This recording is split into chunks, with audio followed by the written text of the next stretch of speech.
নদিয়া জেলার সাংস্কৃতিক ও ঐতিহাসিক শহর কৃষ্ণনগরের একটি অত্যন্ত জাগ্রত এবং ঐতিহ্যবাহী দেবস্থান হল আনন্দময়ী কালী মন্দির।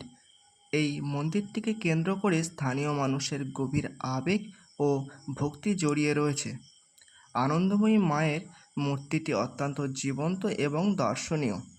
দেবীর শান্ত অথচ তেজোদ্দীপ্ত রূপ ভক্তদের মনে এক অদ্ভুত প্রশান্তি এনে দেয়, যা থেকেই হয়তো মায়ের নাম আনন্দময়ী।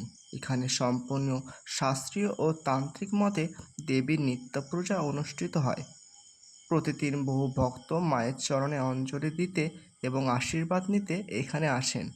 লোকে মুখে শোনা যায়, আনন্দময়ী মায়ের কাছে নাকি মানত করলে মা কখনোই তাদের খালি হাতে ফেরান না। সবশেষে একটি কথা বলে রাখি, আপনি যদি কৃষ্ণনগরে বেড়াতে আসেন তবে অবশ্যই এই ঐতিহ্যবাহী আনন্দময়ী কালী মন্দিরটি দর্শন করে যাবেন। সকালের দিকে বা সন্ধ্যা আরতির সময় এলে এখানে এক আধ্যাত্মিক পরিবেশের অভিজ্ঞতা পাবে।